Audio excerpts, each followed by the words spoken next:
Donc, alors, on a eu quelques petits impondérables techniques qui ont fait que j'ai pas pu relever mes mails où la dernière présentation était censée arriver, donc c'était voué à être un peu le bazar, j'imagine, cette présentation, donc on va la traiter comme telle, on va la traiter bien, et on va faire pas mal de débats autour, surtout parce que je pense qu'en dehors des généralités qu'on va donner, ça va être très intéressant d'avoir l'avis de chacun sur ces démarches pour voir comment est-ce qu'on peut arriver à s'approprier ces démarches pour en faire quelque chose de concret, plus que 2 heures de présentation où on risque d'arriver à la fin et rentrer chez nous, point quoi. Donc on va essayer de faire un peu rapide.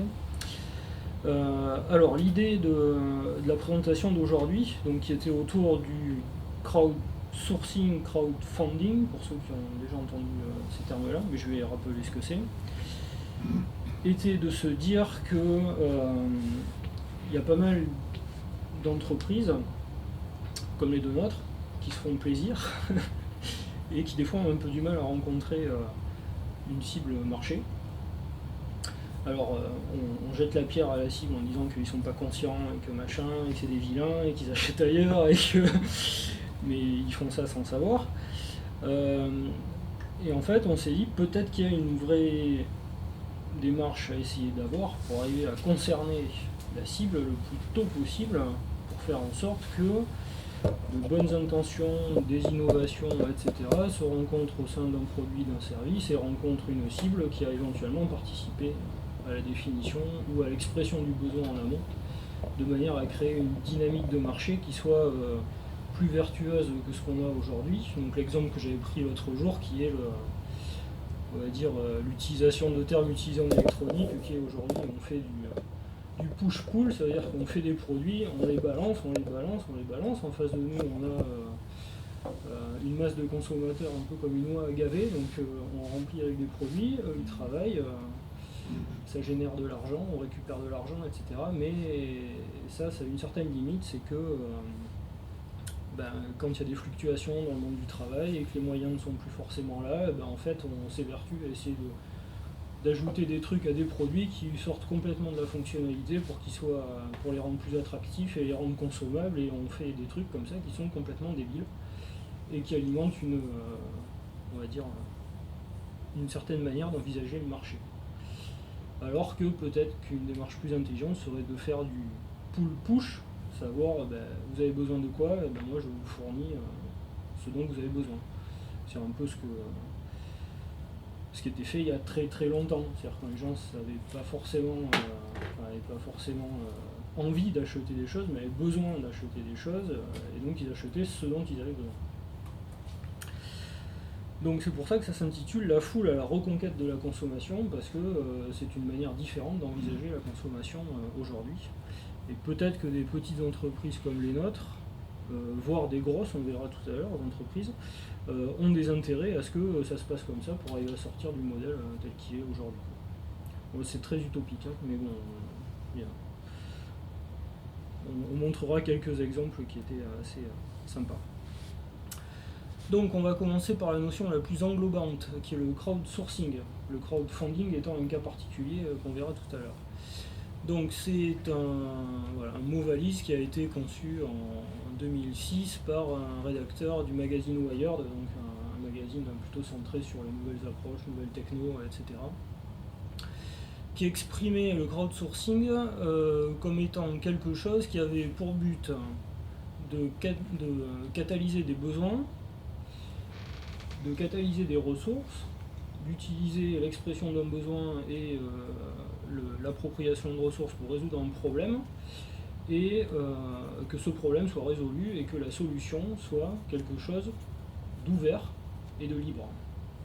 Alors pour prendre un exemple concret, c'est des choses qui se sont matérialisées donc, au cours de ces années, par exemple au travers de démarches qu'ont eu la NASA ou certains labos de recherche qui en manquent de puissance de calcul pour arriver à résoudre des algorithmes très complexes soit pour la mise en orbite d'engins spatiaux ou même pour faire du calcul théorique, ne pouvaient pas financièrement accéder à des salles de calculateurs suffisamment puissantes, donc en fait demandaient à des particuliers de mettre une petite partie de leur ordinateur à disposition des laboratoires pour que des calculs puissent se faire en tâche de fond et ainsi accélérer ces processus de calcul pour obtenir des résultats beaucoup plus rapidement, sachant que vu que c'était une foule de kidam moyens qui participaient à cette expérimentation, les résultats obtenus allaient pouvoir être exploitables par quiconque.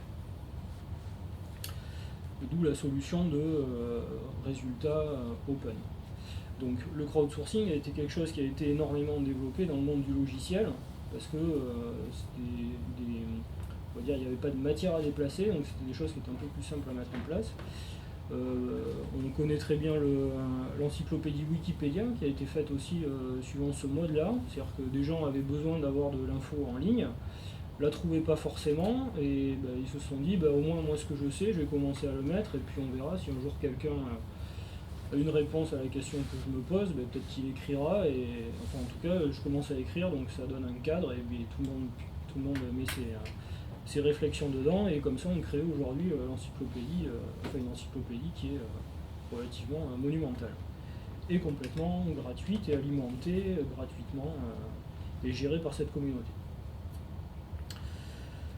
Donc le crowdsourcing, comment ça marche? Donc grosso modo, ce qu'il faut garder en tête, c'est qu'il y a quelques grandes étapes. Alors peut-être que Michael y reviendra tout à l'heure, mais j'ai essayé de matérialiser ça comme ça pour faire assez simple. Donc imaginons qu'une entreprise ou une collectivité est un projet. Donc soit un projet marchand ou non marchand, ça dépend, là on n'est pas encore dans des spécifications particulières de ce côté-là. Donc on a un projet, on formalise le projet, on soumet la formalisation du projet à une foule qui est susceptible d'être intéressée par le projet en question. Donc ça peut être des clients ou ça peut être des utilisateurs, comme dans le cas de Wikipédia. On collecte l'avis des gens qui sont interrogés sur le projet en question. Donc là, entre guillemets, on se met à poil devant tout le monde et puis tout le monde dit, moi ton truc c'est sympa, mais par contre je verrais plutôt ça comme ça, et moi je verrais plutôt ça comme ça. Moi si je devais l'acheter, je mettrais tant et pas plus. Donc on catalyse tous les avis au sens large. On recoupe le projet initial avec la collecte des avis. On émet un cahier des charges qui lui devient open, donc dans la même notion que ce que je disais tout à l'heure, c'est open source, ça veut dire que n'importe qui peut s'emparer du cahier des charges qui a été issu de cette démarche-là. Et de ce cahier des charges, on resoumet donc le cahier des charges à la foule, donc une fois qu'il a été mis en forme, de manière à collecter des intentions, alors soit des intentions financières, donc intention d'achat, intention financière d'aide financière au projet, intention bêtement d'utilisation ou intention participative pour la mise en œuvre du projet en question. Donc c'est ce que je matérialise ici par des fonds ou des apports immatériels, donc des aides immatérielles. Et donc le cahier des charges plus les fonds plus les aides immatérielles nous permettent d'arriver jusqu'à la mise en œuvre du projet en question, qui, si on respecte les canons du crowdsourcing, se voudra être un résultat qui sera libre de droit. Donc ça veut dire dont tout le monde pourra s'emparer, mais ceux qui utilisent ce résultat, s'ils en augmentent la fonctionnalité, devront faire participer toute la communauté à l'augmentation de la fonctionnalité du... Bonjour Bruno. Bonjour.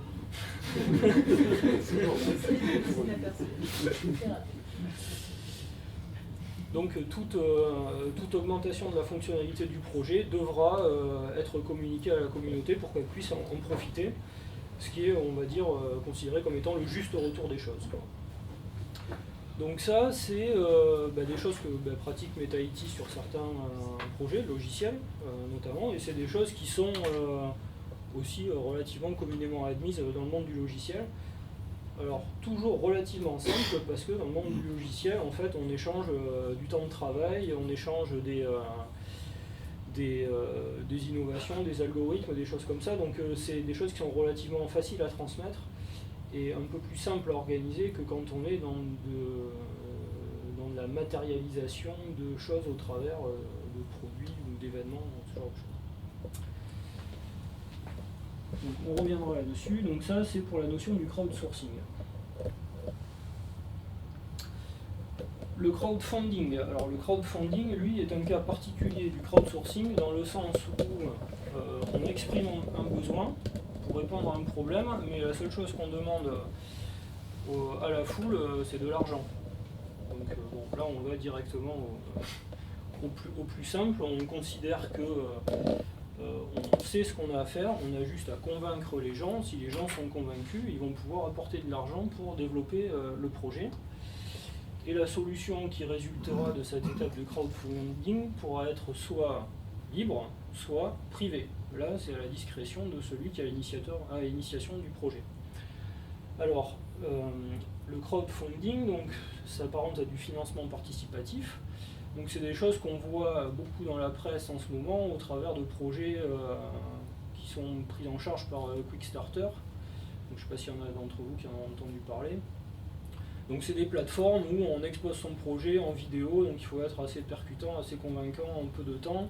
Alors ça peut être très bien, je vais aller faire un voyage au Bengale, ramener plein de photos et faire un album photo libre de mon voyage.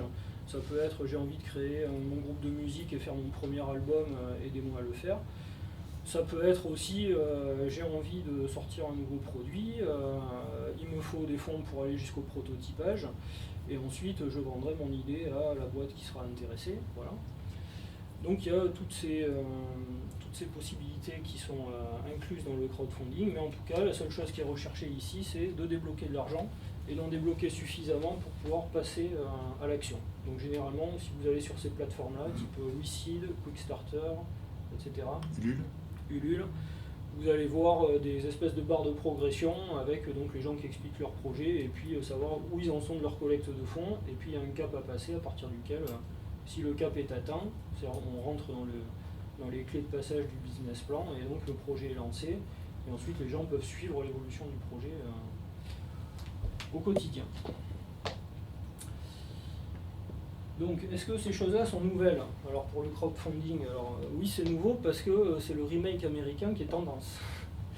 Mais sinon, c'est des choses en fait qui existent depuis le XVIIe siècle, notamment à l'initiative d'un banquier qui s'appelait Tontin, qui était un banquier napolitain qui avait présenté ce système à Mazarin et qui créa en fait le système qu'on a connu sous le nom de tontine. Et il y a eu déjà beaucoup de bars et de restos qui se sont montés en utilisant ce système-là. Où en gros les patrons disaient voilà, moi j'ai envie d'ouvrir un resto dans mon village mais j'ai pas d'argent, vous allez y manger, alors payez-moi d'abord, moi j'ouvre le resto et ensuite moi je vous donnerai à manger gratuitement à la hauteur de ce que vous avez donné, enfin voire obtenir quelques bénéfices, etc. Et comme ça on amorçait le projet. Donc ça a été surtout pratiqué en France dans l'alimentaire, mais il y a eu effectivement donc les premières tontines, si je me souviens bien, qui ont été utilisées dans les Pays-Bas en 1670 pour répondre à des besoins alors si je me souviens bien, c'est des besoins de fermiers, mais qui ne pouvaient pas accéder à des ressources bancaires. Voilà. Les banques ne pouvaient pas arriver à prêter pour certains types d'activités, donc c'était la seule solution.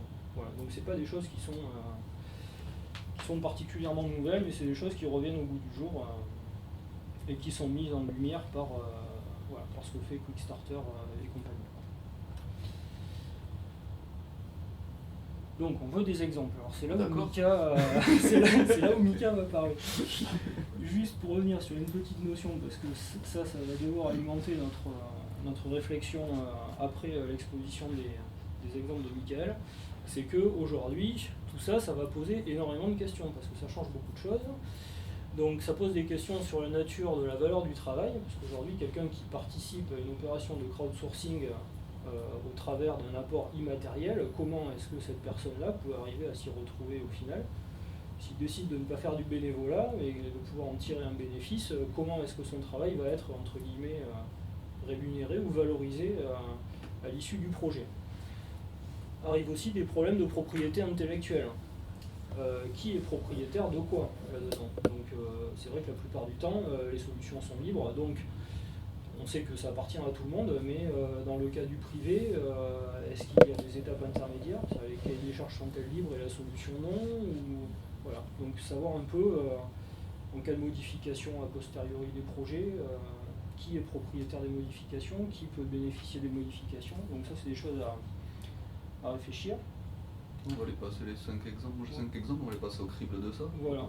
Et à savoir après qu'est-ce qu'on attend de ce genre de dynamique et surtout comment on fait pour l'animer. Parce que c'est des choses qui sont assez lourdes à animer et qui peuvent être d'autant plus lourdes que la foule peut être. La foule qui est adressée peut être grande. Donc toi, ici. Les exemples, c'est des mécanismes que je trouve, moi, en tant que chef d'entreprise, extrêmement intéressant parce qu'il y a des parties de l'éco-conception et du produit durable qui sont des sous-parties de ces produits ou de ces process qui sont moins rentables que des process classiques.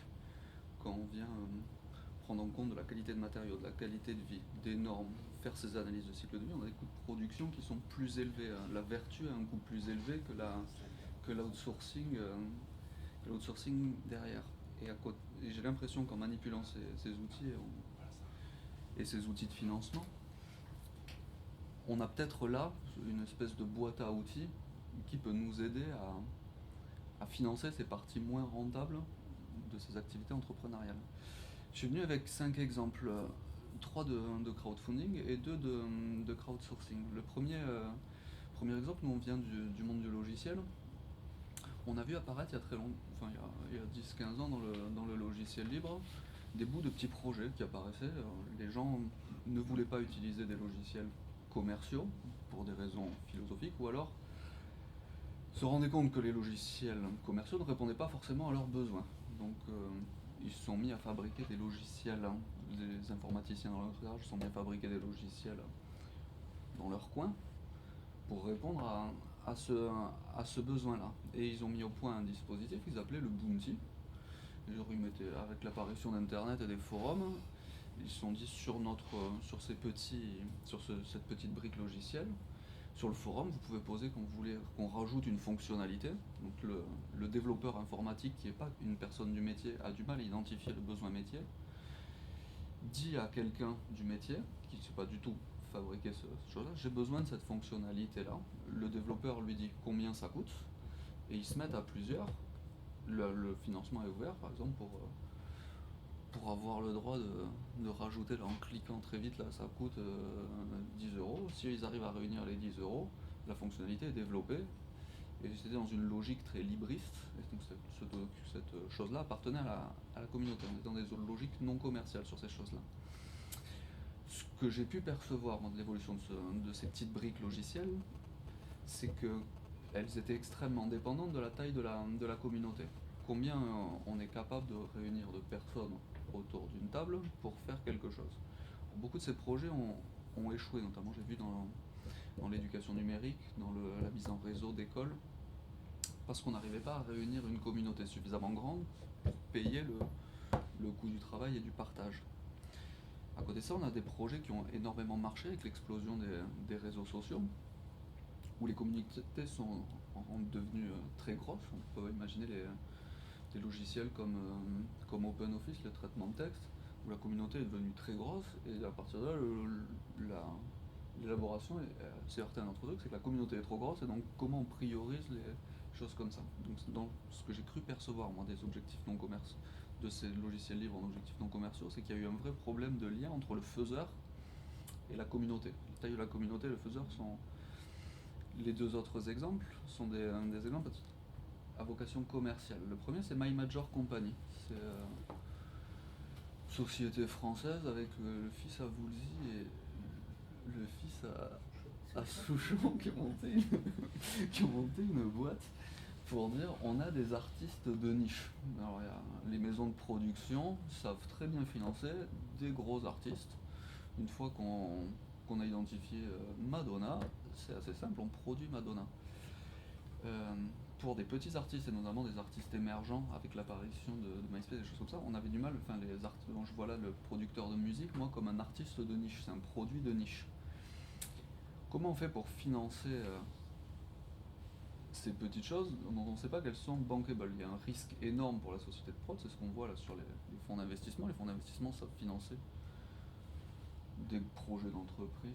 Ils viennent de mettre 35 milliards dans Mittal. Ça, alors, le monde de l'investissement et de la finance pose moins de soucis, il y a moins de risques, on peut mieux évaluer le risque. Sur des petits produits de niche, énormément de mal à descendre pour évaluer. Et donc eux, ils ont mis au point un système qui est un système proche de Kickstarter. Ils disent il faut 30 000 euros pour produire cet album. Tous les petits porteurs peuvent donner. On ne va pas chercher une seule personne, une seule maison de disques qui est capable de mettre 30 000 euros pour faire ça. Tout le monde peut donner à partir de 1 euro. À partir de 1 euro, l'artiste joue la démo de son morceau devant une caméra, il y a une vidéo YouTube et ensuite on peut donner.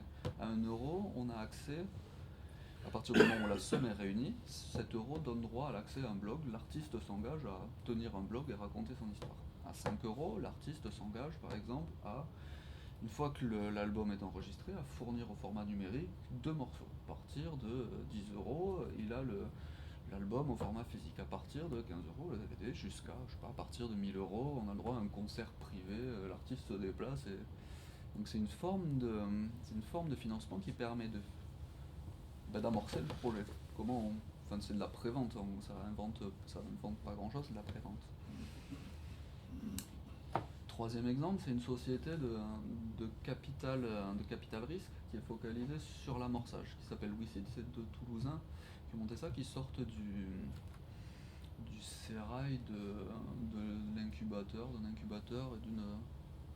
Je sais plus d'où il sort le second. Ils se sont rendus compte que le secteur financier, l'OSEO et compagnie, avait du mal à adresser des sociétés en phase d'amorçage. On sait aider la création, l'OSEO, le concours émergence, ces choses-là. Enfin, pour les petites sociétés, on sait démarrer un projet, on sait aider à son développement commercial et à son développement international. Et entre-temps, il y a une espèce de ventre mou sur la fabrication des premières pré-séries. Les prototypes sont faits, l'expérimentation commerciale, les échecs sur le mode de commercialisation. Donc les investisseurs ont fui cette partie-là. Lever moins d'1 million d'euros en France aujourd'hui, c'est le parcours que nous avons fait tous les deux. C'est la misère intégrale. Et eux se sont dit, avec les lois TEPA, il y avait beaucoup de personnes qui pouvaient défiscaliser avec des crédits d'impôt sur l'ISF, mais ça marche bien pour faire du business angel et pour faire de la petite intervention dans les boîtes. Si on mettait en commun tous ces petits porteurs pour réunir des sommes allant jusqu'à 500 000 euros. Donc eux ont inventé un concept qui est assez chouette, au même titre que My Major Company, c'est qu'ils ont la communauté à gauche, on a un acteur qui est un faiseur. Eux, ils ont mis en place une interface commerciale au milieu qui fait l'animation et qui garantit, WeSeed garantit à une société comme la mienne, au board des actionnaires, de n'avoir qu'un seul représentant et pas les 60 personnes qui ont défiscalisé. Alors ça permettra d'avoir des discussions plus sereines. Et de la même façon, il garantit à la communauté que eux, leur métier c'est l'investissement et la relation avec les entreprises, et que leur argent sera géré selon une certaine rigueur professionnelle. On est moins dans l'amateurisme qu'on a vu dans les bounties du logiciel libre. Dans les bounties du logiciel libre, il n'y avait pas de contrôle de code, de validation de la fonctionnalité. Donc ces deux choses-là marchent très très bien parce qu'elles fonctionnent sur de l'immatériel. Le morceau de musique, faire clic droit, copier, clic droit, coller et envoyer, super simple et ça n'a pas d'activité humaine. Enfin d'activité productive. WeSeed, ça marche pas mal, enfin, c'est de l'échange bancaire, on est dans le service. Et il y a deux exemples dont on voudrait vous parler, c'est du crowdsourcing qui se sont confrontés à la matière, à la matérialité, à la production. Le premier, c'est un exemple de hippies amish américains. Ils sont complètement fous, mais ils ont fait un truc qui est assez amusant. Ils ont récupéré du terrain dans le Missouri et ils se sont dit le développement aujourd'hui de l'agriculture locale ne nous va pas du tout.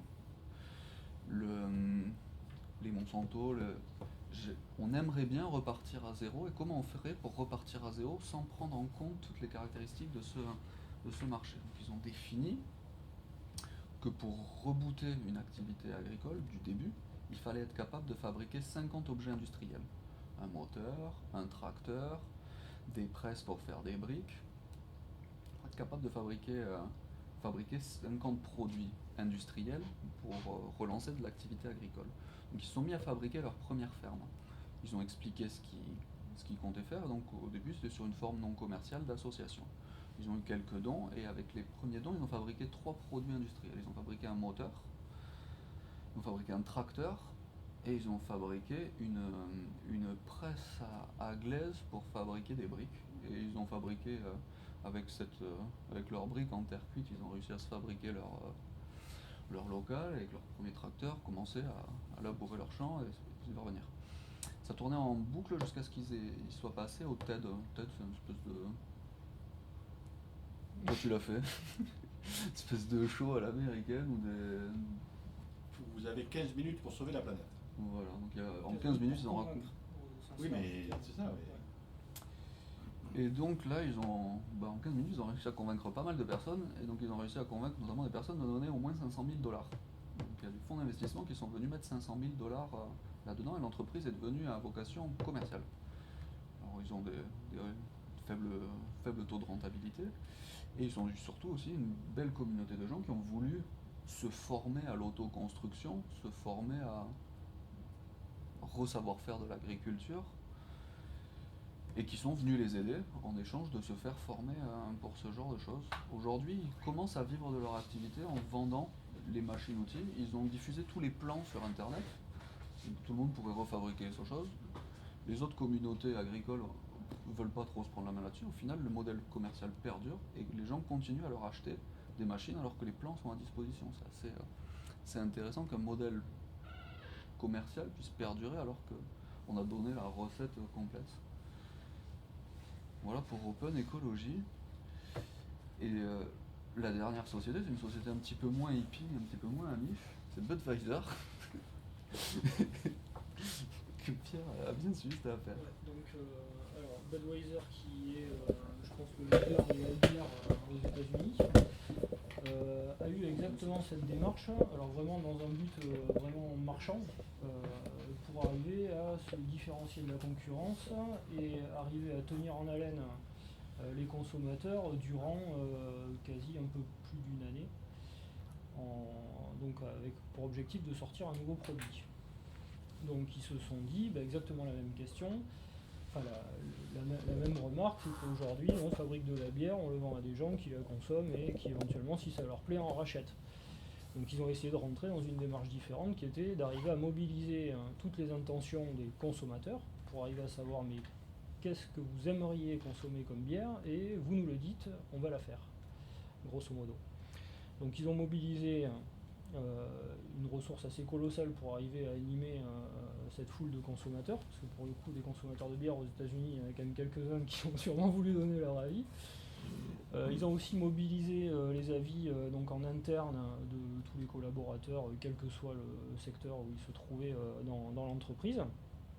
Et ils ont donc émis, donc un peu comme c'est marqué sur le plan, donc ils ont collecté tous ces avis, ils ont fait un cahier des charges qui était complètement donc open source,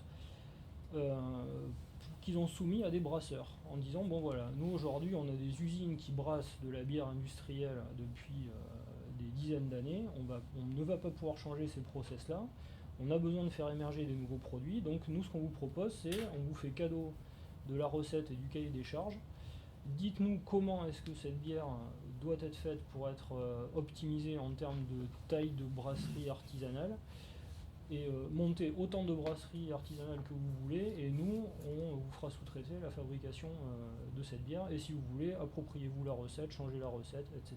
Aucun problème. C'est exactement ce qui s'est passé. Il y a eu un collectif de brasseurs américains qui ont répondu au projet, qui ont proposé un nouveau format de brasserie artisanale très optimisé, et qui ont pris en charge la fabrication de cette nouvelle bière qui va être inaugurée au Super Bowl cette année, quoi. 5 parfums différents et visiblement un succès commercial retentissant à l'arrivée parce que le consommateur a participé à l'élaboration du produit. Ça a créé de l'activité au travers de nouvelles brasseries qui n'existaient pas auparavant et donc qui a créé de l'emploi qui vont pouvoir continuer à vivre de cette activité par ailleurs, tout en ayant bénéficié de la notoriété de lancement de Budweiser, parce que j'imagine que si on monte une petite brasserie, c'est comme monter un petit resto, je sais pas, au fin fond du Montana, personne va entendre parler de ce qu'on fait, mais si derrière il y a une grosse machine comme ça qui communique sur ce qu'ont fait ces artisans, ça ne peut avoir qu'une démarche positive. Et donc ça a donné lieu à un produit vraiment commercial et commercialisé et rentable parce que voilà, une entreprise américaine ne fait pas ce genre de choses pour une opération philanthropique, quoi. Donc là on a brossé plusieurs exemples. Donc en gros, on a essayé on va dire de résumer ce concept en une phrase, on va dire, donc qui est mise à l'anglaise, désolé, mais c'est pour l'universalité du concept qui est le what you buy is what you need, qui est quand même quelque chose qui est relativement extraterrestre aujourd'hui. Quand on achète quelque chose, c'est soit parce qu'on s'est fait convaincre que c'était bien pour nous, soit parce qu'on était tellement harcelé par le marketing que finalement on ne pouvait pas faire autre chose qu'acheter notre iPhone 5. Et voilà. C'est le casse maintenant. C'est le casse. C'est le casse, il va sortir. Donc ça induit des changements qui sont assez fondamentaux. Donc ce qu'on disait tout à l'heure, passer du push-pull au pull-push, donc ça nécessite aussi une réorganisation au sein des entreprises qui en ont la volonté, parce que ça oblige à s'intéresser à sa cible plus qu'à croire que ce qu'on fait est ce dont les gens ont besoin, ce qui malheureusement... quelque chose qui va faire apparaître un besoin. Voilà, donc moi je mets typiquement notre entreprise dans ce lot-là. On était tellement sûr que les surfeurs étaient tous conscients des enjeux environnementaux qu'ils allaient acheter nos planches, et bien en fait pas du tout, ils en ont rien à foutre. Ou du moins ils savent pas que voilà, ce niveau de conscience ils l'ont peut-être pas encore acquis, donc c'est aussi à nous de leur montrer, de leur tenir la main, alors que peut-être que si on leur avait posé la question avant, on se serait peut-être moins confronté à ce genre de problématique, ou du moins peut-être qu'on aurait pris un angle différent, parce qu'au travers de l'animation de la collecte du besoin, on peut induire une intention qui transpire au niveau du projet. J'ai un projet de faire quelque chose de plus vertueux, de plus machin. Qu'est-ce que vous en pensez? Voilà. Autre chose importante, c'est que les clients deviennent des financeurs. Donc ça donne aussi un devoir d'exigence des clients et aussi un devoir de réponse à cette exigence de l'entreprise. Où là, aucun laxisme n'est toléré dans cette démarche, parce que c'est donnant-donnant, je donne mon avis, mais je consomme que si tu fais ce pourquoi j'étais d'accord, et si à un moment ça diverge, forcément l'entreprise ne rencontrera pas la cible. Donc tout le monde prend bien conscience de son jeu dans le système de consommation qui est mis en place de cette manière-là. Ensuite, la notion d'open procédé est quelque chose qui peut être aussi assez intéressant au niveau d'un territoire, dans le sens où une entreprise qui a un projet, qui l'a formalisé jusqu'à sa fabrication, donc au travers de procédés et éventuellement de prototypes, si ce procédé-là est open source, on peut imaginer que des sous-traitants locaux, en manque de travail ou bien des gens qui veulent lancer des activités de sous-traitance, peuvent beaucoup plus facilement se positionner face à un besoin d'entreprise en termes de sous-traitance. Ils ont connaissance du procédé, un peu comme une sorte de marché public de la fabrication, où on pourrait aller voir, machin, il a besoin de faire ça et il veut faire ça comme ça, moi je peux, alors c'est parti, quoi. Donc dans le sens incitation à l'activité locale, c'est quelque chose qui peut aussi avoir des retombées. Une garantie de rentabilité plus rapide pour les investisseurs. Alors ça, on est bien au courant de tout ça, que les investisseurs, ce qu'ils veulent, c'est que ça rapporte très vite. Donc on sait que pour eux, ça peut être une garantie de savoir que si un projet est partiellement financé par ses propres clients, ça veut quand même dire que le marché est là, parce que ce qui va être produit, c'est quelque chose qui va être acheté, et donc que la phase d'amorçage dont parlait Michael tout à l'heure est quelque chose qui va être passé les deux doigts dans le nez, parce qu'en fait, on répond juste à un besoin qui est exprimé et qui va se concrétiser, quoi. Alors la plus grosse question qui reste là-dedans, c'est comment animer ce genre de choses. Voilà, ça c'est compliqué. Alors quand on s'appelle Budweiser, c'est facile, je veux dire, on a des armées de stratèges, de commerciaux et des dollars plein les caisses pour pouvoir animer ce genre de choses, sachant que pour eux c'était quand même une grosse opération marketing, évidemment. On a vu que sur d'autres projets, la démarche d'animation pouvait venir directement des entreprises ou des personnes qui sont à l'initiation du projet, enfin à l'initiative du projet, mais ça pourrait peut-être avoir un intérêt que cette animation puisse être cadrée, on va dire, par des gens expérimentés, ou par des gens qui ont une connaissance du territoire sur lequel l'activité ou l'événement ou le projet va devoir se réaliser. Voilà. Donc... Attends, c'est intéressant ce que tu dis. Tu dis, il pourrait être pertinent de faire une plateforme territorialisée, correspondant à un territoire. Ça pourrait. Ça pourrait, pas, mais c'est pas écrit ça. Non, ça c'est pas écrit. Parce que tu peux avoir un territoire qui soit non pas un territoire physique, mais un territoire virtuel. C'est-à-dire tu peux avoir une plateforme de tous les surfeurs, pour prendre ce genre-là. Ouais. C'est un autre territoire. Alors, quand je parlais de plateforme d'animation, c'était un peu à l'image de ce que fait WeSeed. C'est-à-dire que WeSeed est une sorte de garant vis-à-vis de ses investisseurs. Donne du faiseur. Ouais. Parce que là, le problème de la foule, c'est d'avoir quand tu as une foule en face, tu as un bruit. Oui, mais il y a déjà des plateformes qui font ça. Il y a des plateformes. La question qu'on se pose avec Pierre, c'est qu'on a des activités, nous, qui touchent à la production industrielle de biens manufacturiers. Et ces plateformes marchent très très bien. Le numérique, ça marche très très bien pour faire donc, si tu prends My Major Company, ils ont commencé par faire de la musique, ça a marché sur la musique, ils ont fait une première levée de fonds. En 2011, ils avaient 3,5 millions de chiffre d'affaires, enfin, ça marche bien, et du coup ils s'élargissent, ils passent à de la BD en ligne, à de l'audiovisuel. Le numérique, aucun problème, pas de connotation géographique, pas de production industrielle de biens manufacturiers, pas d'emploi. Facile à faire. WeSeed, facile à faire. Enfin, facile à faire, enfin, ça reste quand même des personnes. Mais il n'y a pas de la question de la matière. La question de l'emploi, la question du travail, la question du territoire ne se pose pas. La question qu'on se pose tous les deux, c'est de se dire comment avec ce type d'outils on pourrait fabriquer ces choses-là. Et donc on a enchaîné les discussions entre midi et deux, et on arrive à la chose qu'il est obligatoire d'avoir un acteur tiers, parce que nous, le faiseur, si on anime la plateforme de financement, il n'y a aucune garantie de transparence de la chose, il n'y a aucune garantie de la part que va avoir la rentabilité sur, je sais pas, la redistribution, plein de choses qui pourraient être dans le cahier des charges, peu importe quel niveau de rentabilité on met, quel niveau de commercial on met, mais la plateforme peut en garantir une partie, et notamment...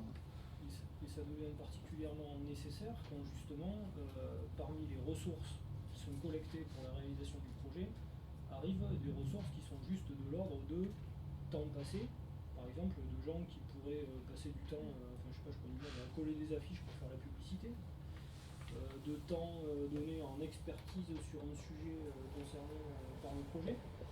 Comment arriver à donner une valeur tangible à ces efforts-là qui sont des efforts immatériels quand on est soi-même à la source du projet. pourrait être taxé de vouloir minimiser la valeur de ces choses-là de manière à pouvoir augmenter la rentabilité du projet. Donc si on veut que tout fonctionne de manière équitable, il faut que l'équité des différents apports puisse être réglée par une entité qui est relativement, qui est indépendante et qui s'est forgé des outils sur l'évaluation de la valeur de tout ce qui est immatériel. Et ça, c'est vraiment très compliqué. Oui, tu souris, hein. Ça y est, t'as trouvé un débouché commercial aussi. Et ça, c'est extrêmement compliqué. Alors, Mickaël m'avait parlé de choses qui étaient faites au Crédit Agricole avec les toolkits qui pourraient être un embryon d'un truc qui ressemblerait à ça, mais auquel il faudrait éventuellement rajouter une dimension d'appropriation de cette monnaie tiers pour pouvoir éventuellement faire des actions de consommation pour ses propres besoins. Je ne sais pas si vous voyez ce que je veux dire. Le lien avec les toolkits, je ne le vois pas. Ouais. Alors, non, enfin... Ni indirect. Ouais. Après, sur la fabrication, il y a des choses qui sont un peu distantes. En plus, ça part en Chine, mais c'est tout ce qui est MyFab, où finalement c'est aussi une communauté d'acheteurs qui va designer tel meuble dont il a envie. Et une fois qu'ils ont atteint un volume pour remplir un conteneur homogène, finalement c'est fabriqué. La problématique de fabrication, ça peut se résoudre. Pas forcément avec la Chine. Je crois que c'est pas ça. Oui, alors, un point bloquant. il y a une nouvelle notion juste qu'il faut rajouter, parce que technologiquement maintenant, il y a aussi les imprimantes 3D, qui vont peut-être révolutionner plein de choses. Est-ce que tu t'en es servi? Est-ce que je m'en suis servi? Ouais. C'est encore trop tôt. J'en parlais justement cet après-midi, c'est encore très tôt. Bah, Mais rappelez-vous, vous êtes trop jeune pour avoir connu le début des imprimantes, c'était l'enfer. Démarrer une imprimante papier, c'était l'enfer il y a 10 ans. Donc moi, ça ne me surprend pas que dans 1 an, dans 2 ans, les imprimantes 3D vont exploser. Oui, tout à fait. Pour l'instant, ça fait des trucs en plastoc dégueu dont tu peux pas faire grand-chose. Ouais, peut-être. Oui, évidemment, je sais bien. Mais est-ce que le... Hein? Il y a des belles choses en 3D. Voilà, c'est ça, il y a de belles choses. Ça Oui. dépend dans quel domaine on va. Hein. Si vous allez dans le spatial, il y a des trucs en 3D, on peut faire un truc, on se demande comment ça a été fait. Il y a une super chose. Donc, jusqu'à de la résistance, sur les dernières stéréolithos qu'on a sorties pour le prototypage rapide, ça vrillait, les rendu de matière vrillait, au bout de 6 mois, le proto ressemblait à... C'est peut-être Le d'autres choses, bonheur mais il y a contemporain. des choses, si on calibre bien, si on fait le bon choix de matériaux,